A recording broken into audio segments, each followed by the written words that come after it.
Hey, salut tout le monde et ravi de vous retrouver pour une nouvelle vidéo. Et aujourd'hui, épisode spécial série des années 90. Et je vais vous parler d'une série dont je suis sûr la plupart d'entre vous ne connaissent même pas ou ont totalement oublié. Parce qu'en tout cas, de mon côté, quand j'en parle à mon entourage, et ça peu importe la génération, personne ne sait de quoi je parle. Et je commence sérieusement à me demander si je l'ai pas rêvé cette série. Bon allez, on va pas faire durer le suspense encore plus longtemps, si je vous montre ça.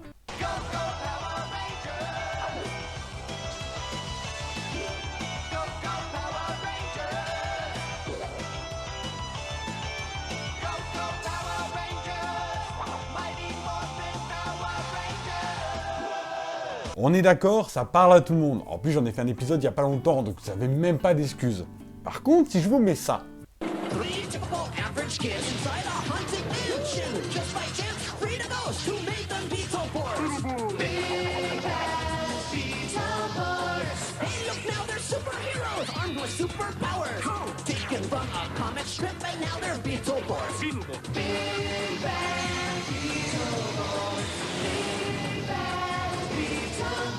Ah, tout de suite ça parle moins aux gens, hein. Ou alors ça a fait raviver des souvenirs chez certains. La série Beetleborg. Vous connaissez tous la phrase « Ah, c'était tellement mieux dans mes souvenirs ». Et ben là, ça n'a jamais été aussi vrai. En fait, quand j'ai commencé à écrire cette vidéo, je suis parti avec tous les bons souvenirs que j'avais de cette série. Et puis, histoire d'être sûr de n'avoir rien oublié, je me suis maté quelques épisodes au début et à la fin. Et oh mon Dieu, comment j'ai déchanté. Et je vous parle même pas des effets spéciaux. Mais je me devais quand même de vous en parler, parce qu'elle a quand même de bonnes idées, cette série. Et il y a pas mal de choses qui m'ont fait saigner des oreilles et des yeux, mais j'y reviendrai un peu plus tard.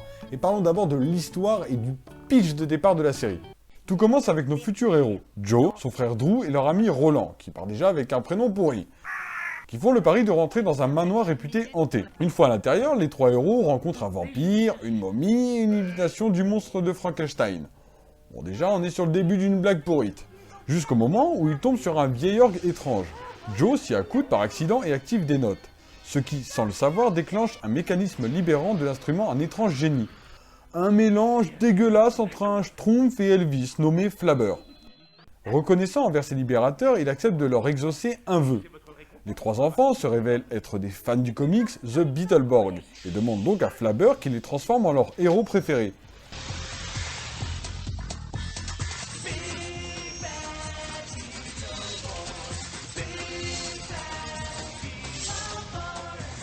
Malheureusement, en transformant les jeunes gens en super-héros, il libère en même temps du comique les méchants, les Magnavores.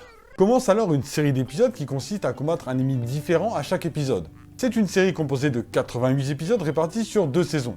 Tout d'abord, durant la saison 1, tu suis nos héros portant leurs armures de Beetleborg. S'ensuit alors une saison 2 où cette fois-ci, ils enfilent leur armure Metallix.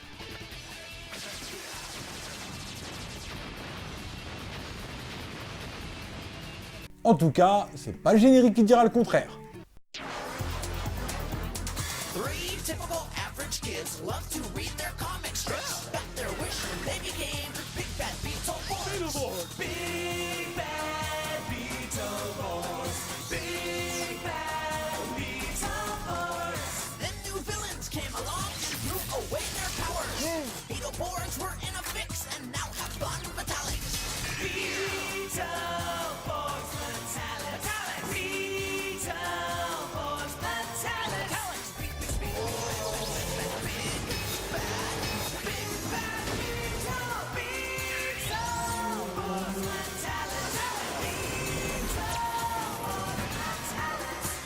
Ah, c'est sûr que pour le deuxième générique, ils se sont pas foulés, hein.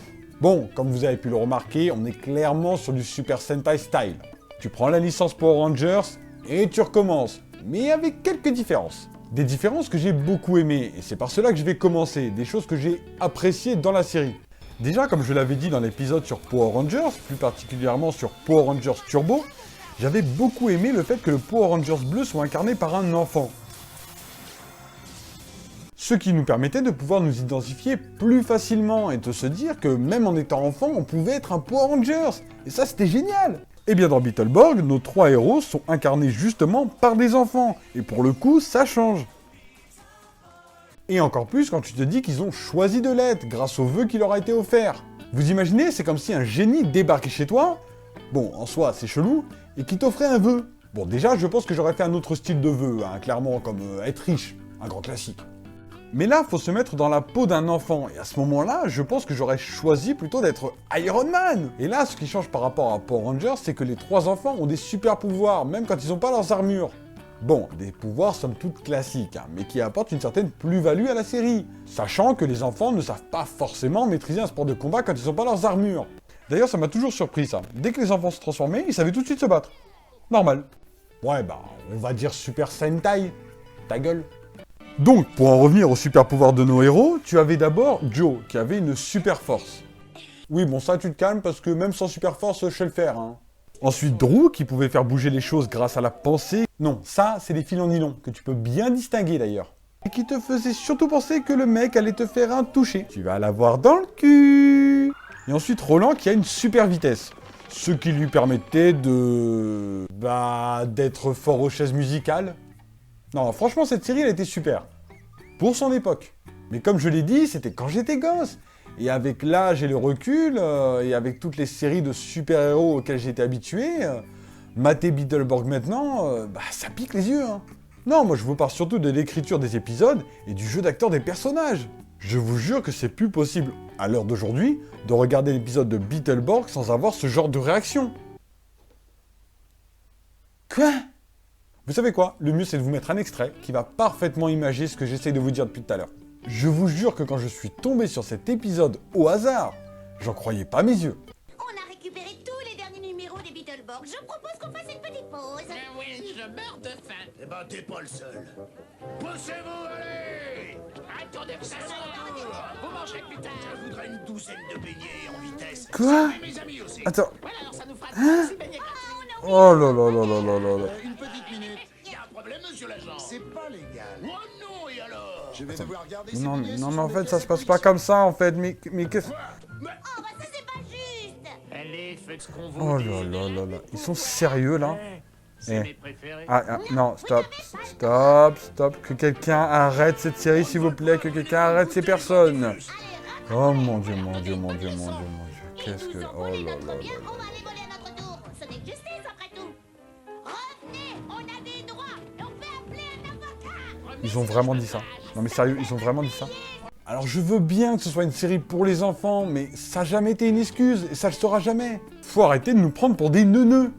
Oh, moi je m'en fous du scénario. Moi ce que j'aime c'est des gros robots qui combattent, et puis des transformations, et boum, ça pète partout. On va dire que c'était l'époque qui voulait ça, et que les enfants de l'époque, dont je fais partie, étaient moins exigeants. Et c'est pour ça que quand je dis que c'était mieux dans mes souvenirs, ça n'a jamais été aussi vrai. Et qu'avec le temps, on a tendance à occulter certains défauts d'une série, tout ça parce qu'on l'a adoré.